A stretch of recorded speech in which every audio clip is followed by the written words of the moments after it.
Assalamualaikum warahmatullahi wabarakatuh. Pemirsa, informasi mengenai Kabupaten Kota Waringin Timur dan sekitarnya telah kami rangkum untuk Anda dalam Jurnal Kotim. Bersama saya Fibi Srayuwanita, berikut informasi selengkapnya.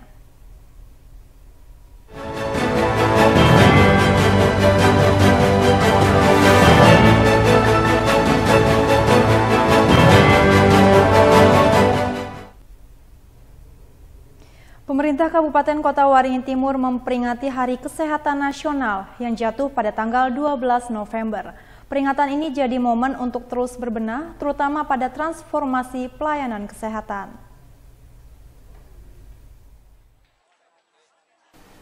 Peringatan Hari Kesehatan Nasional atau HKN di Kabupaten Kota Waringin Timur dipusatkan di kawasan Taman Kota Sampit Minggu 12 November.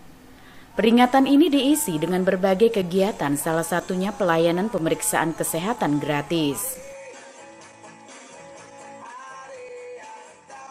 Kepala Dinas Kesehatan Kota Waringin Timur, Umar Kaderi, mengatakan peringatan HKN ke-59 bukan sekedar perayaan penambahan usia, melainkan momentum untuk terus meningkatkan pelayanan melalui transformasi sistem bidang kesehatan.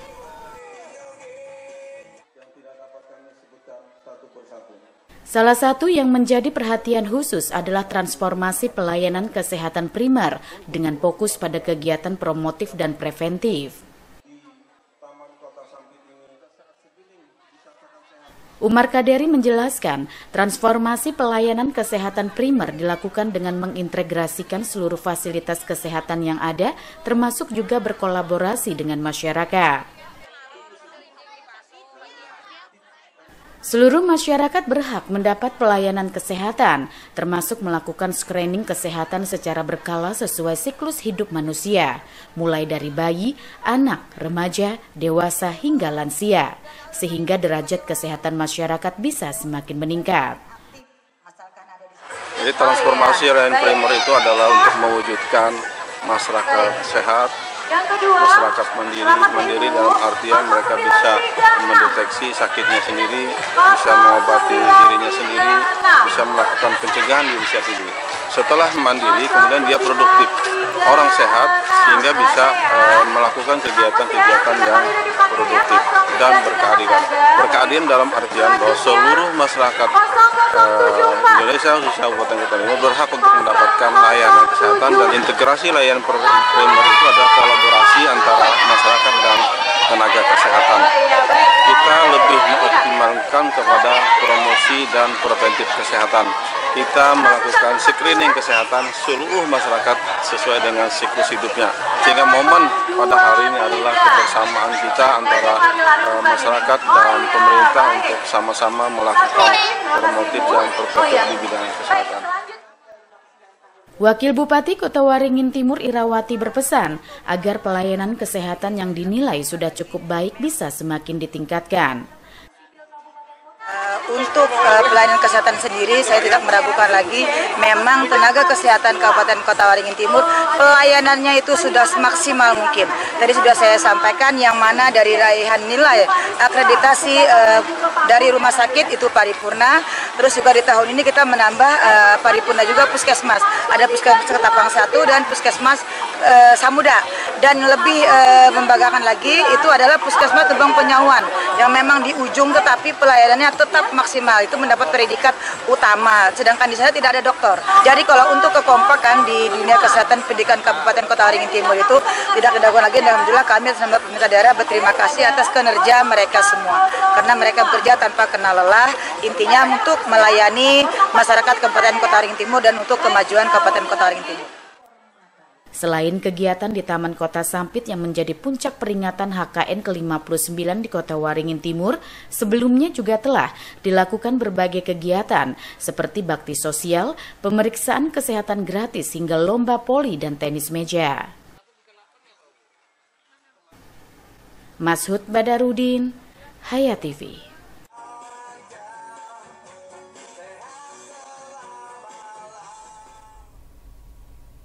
Seleksi kompetensi pegawai pemerintah dengan perjanjian kerja atau P3K Kabupaten Kota Waringin Timur mulai dilaksanakan sejak Sabtu 11 November. Berlangsung selama 6 hari pemirsa, seleksi dengan sistem Computer Sys Test atau CAT ini diikuti 1.200 lebih pelamar.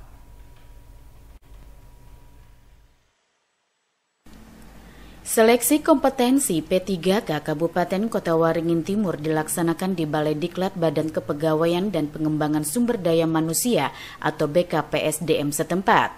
Seleksi ini diikuti pelamar yang telah dinyatakan lolos seleksi administrasi.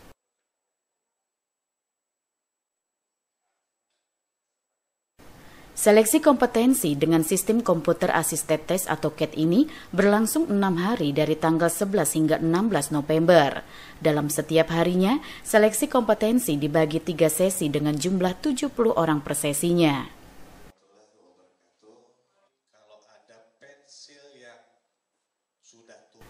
Dalam mengikuti seleksi ini, peserta harus mengerjakan 145 soal selama 130 menit. Materi soal terdiri dari kompetensi manajerial, sosial, wawancara, serta kompetensi teknis sesuai jabatan yang dilamar.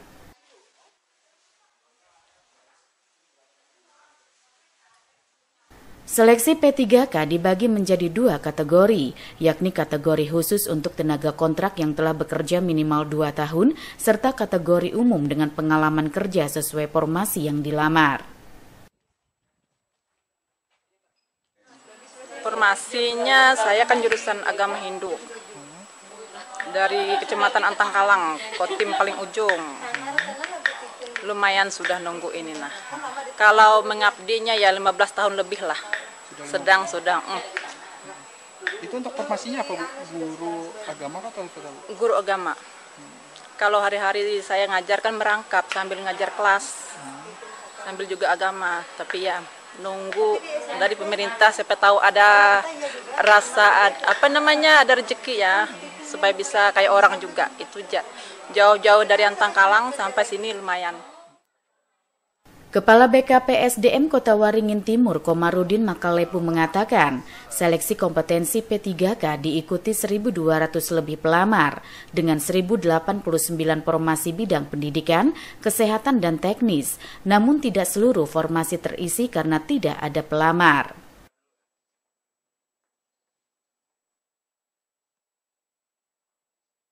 Kekosongan formasi ini selain diperkirakan karena terbatasnya kualifikasi pelamar, juga disebabkan lokasi penempatan di pelosok sehingga kurang diminati oleh pelamar.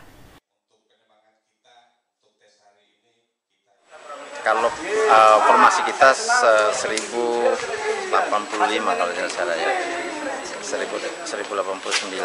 Nah, yang ikut tes ini kurang lebih 1.200-an lebih, tetapi tidak semuanya formasi itu ada pelamarnya. Jadi sudah bisa dipastikan akan ada formasi yang lowong karena tidak ada pelamar yang dinyatakan memenuhi syarat administrasi, atau memang ada juga formasi yang tidak ada pelamarnya sama sekali.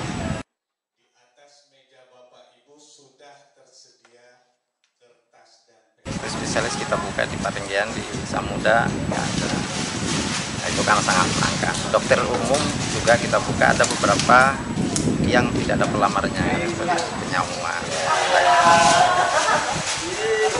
Di samping itu juga formasi guru juga itu tadi, karena seperti penjas orkes itu pelamarnya itu lebih sedikit dari formasinya.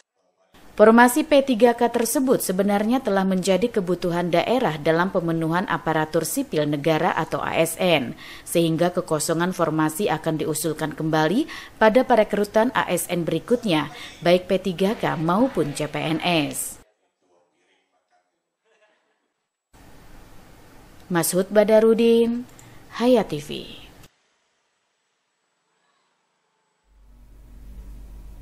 Bupati Kota Waringin Timur Halikinor berharap pengerukan alur Sungai Mentaya segera terwujud yang direncanakan mulai dikerjakan di akhir tahun 2023.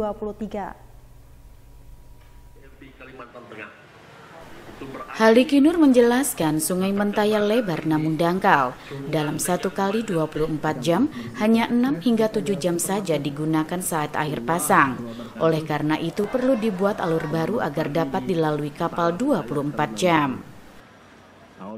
Penggerukan alur Sungai Mentaya bekerja sama dengan PT Kawan Selara Sejahtera atau PT KSS dari Surabaya, Jawa Timur. Penggerukan ini untuk membuat alur sungai baru agar kapal berbobot besar 25-30 ribu ton dapat langsung masuk ke Sungai Mentaya. Menurut Haliki Nur, setelah dikeruk diharapkan kedalaman alur Sungai Mentaya tetap terjamin antara 9 hingga 15 meter, sehingga kapal besar bisa sandar di Pelabuhan Sampit. Hingga kini penggerukan alur Sungai Mentaya memasuki Feasibility Study atau FS yang merupakan ranah Kementerian Perhubungan. Haliki Nur menjelaskan, karena alur Sungai Mentaya dangkal, maka ekspor produk barang dari Kotim terpaksa dilakukan melalui pelabuhan di Batam, Dumai, Lampung, dan Medan ke negara tujuan. Sehingga apabila penggerukan alur Sungai Mentaya selesai, tentunya akan berdampak terhadap meningkatnya perekonomian di Kotim. Ini menunjukkan bahwa ekonomi Sampit ini bangkit kembali dan saya yakin akan lebih maju lagi sehubungan dengan apalagi nanti kalau sudah beroperasinya.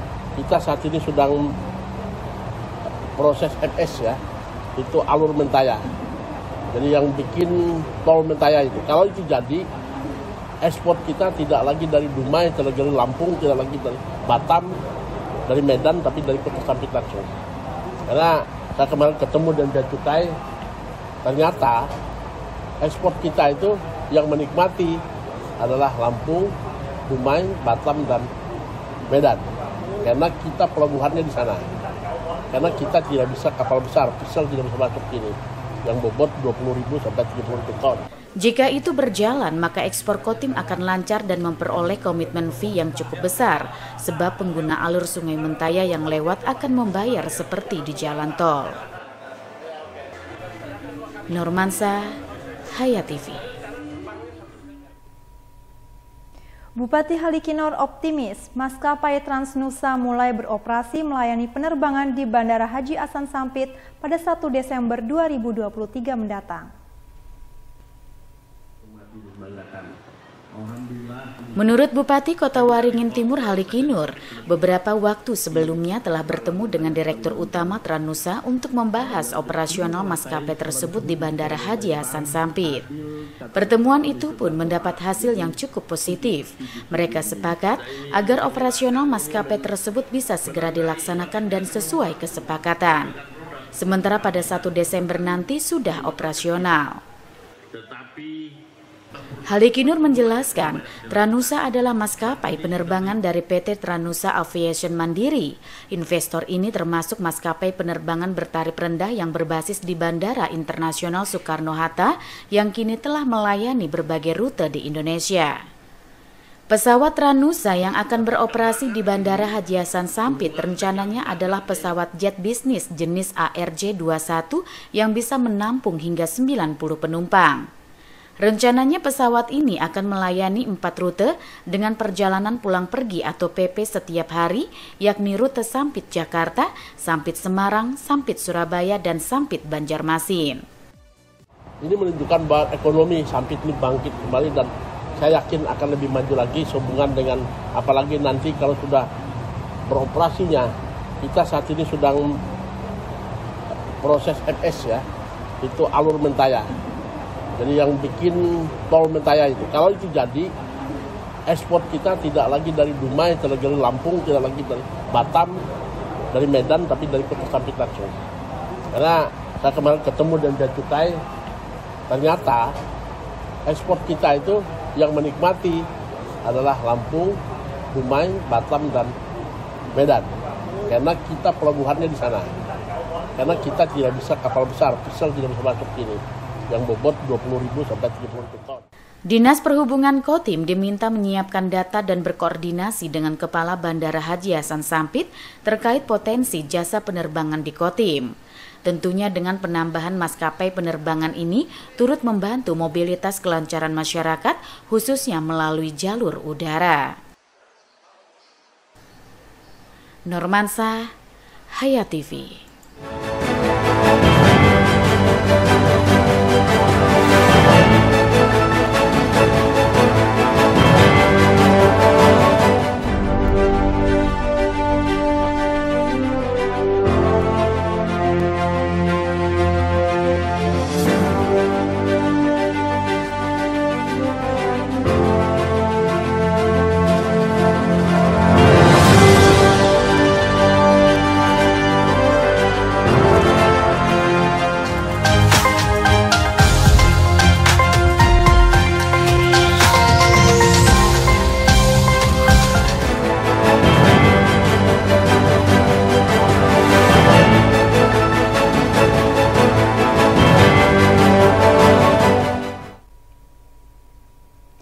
Beralih ke berita dari Kota Waringin Barat, pemirsa, seorang pekerja bangunan di Pangkalan Bun berinisial MH diamankan aparat Polres Kota Waringin Barat karena tega menyetubuhi anak temannya sendiri yang masih berusia 16 tahun. Kejadian tersebut terjadi pada hari Senin 6 November 2023 lalu. Tersangka dilaporkan oleh orang tua korban karena tidak terima perbuatan pelaku terhadap anaknya.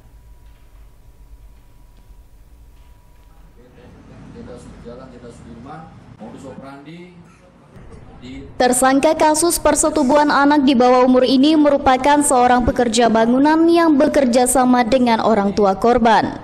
Selain itu, tersangka selama ini bahkan menumpang tempat tinggal di rumah korban. Kronologis kejadian sebagaimana disampaikan Kapolres Kota Waringin Barat AKBP Bayu Wicaksono menceritakan bahwa saat kejadian tersangka pulang ke rumah korban lebih awal dari biasanya. Sekitar jam 14.00 waktu Indonesia Barat, saat itu ibu korban yang hendak pergi untuk membeli beras menitipkan korban kepada tersangka. Bukannya menjaga amanah yang diberikan, tersangka justru tega melakukan perbuatan bejat terhadap korban. Saat tengah melakukan aksinya, tiba-tiba orang tua korban datang sehingga tersangka meninggalkan korban. Ibu korban saat masuk ke rumah terkejut melihat korban sedang tiduran di atas lantai. Pada ibunya, korban menceritakan bahwa dirinya telah disetubuhi oleh tersangka. Tersangka akhirnya dilaporkan ke kantor polisi dan akhirnya berhasil diamankan oleh petugas. Kepada petugas, tersangka mengaku bernafsu berat baru saja menonton film porno. Tersangka akhirnya dikenakan pasal 81 Undang-Undang RI Nomor 17 Tahun 2016 tentang penetapan peraturan pemerintah pengganti, UU Nomor 1 Tahun 2016 tentang perubahan kedua atas UU Nomor 23 Tahun 2002 dengan ancaman pidana 15 tahun penjara. M. Nasin, SBTV. Jajaran Pelabuhan Indonesia atau Pelindo Pelabuhan Panglima Utar Kumai bersama TNI dan Polri melaksanakan upacara tabur bunga ke laut Teluk Kumai dalam rangkaian memperingati Hari Pahlawan 10 November 2023 kemarin.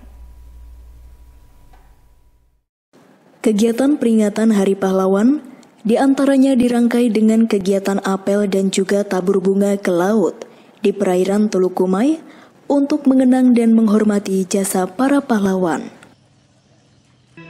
Komandan Kodim 1014 Pangkalan Bun, Letkol Armet Yoga Permana, bertindak sebagai inspektur upacara.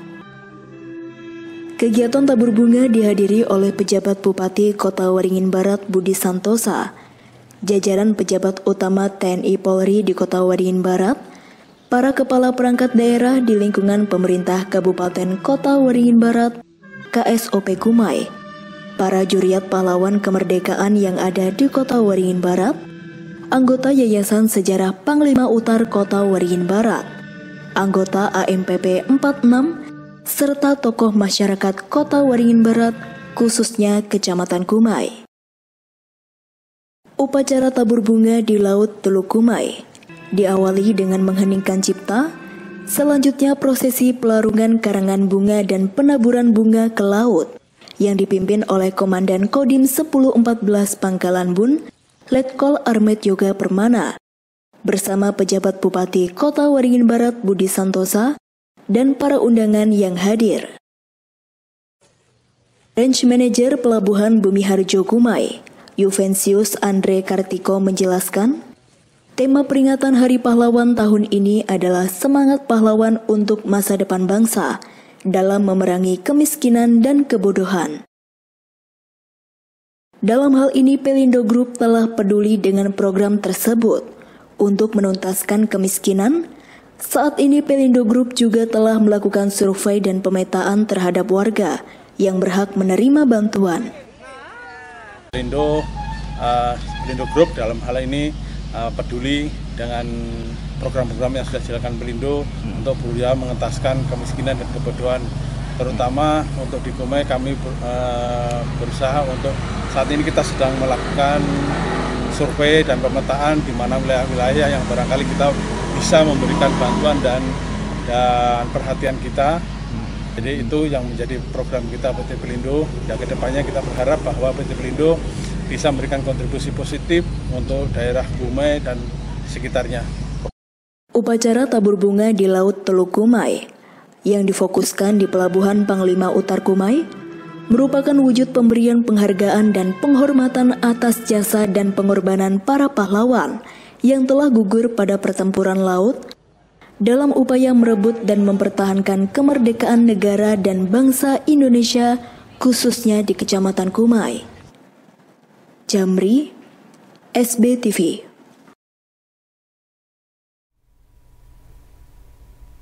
Demikian pemirsa informasi dari Kota Waringin Barat tadi sekaligus menutup jumpa kita pada kali ini. Saya Fibi Serayu Anita mewakili jajaran yang bertugas, mohon undur diri dari hadapan Anda. Terima kasih dan sampai jumpa. Wassalamualaikum warahmatullahi wabarakatuh.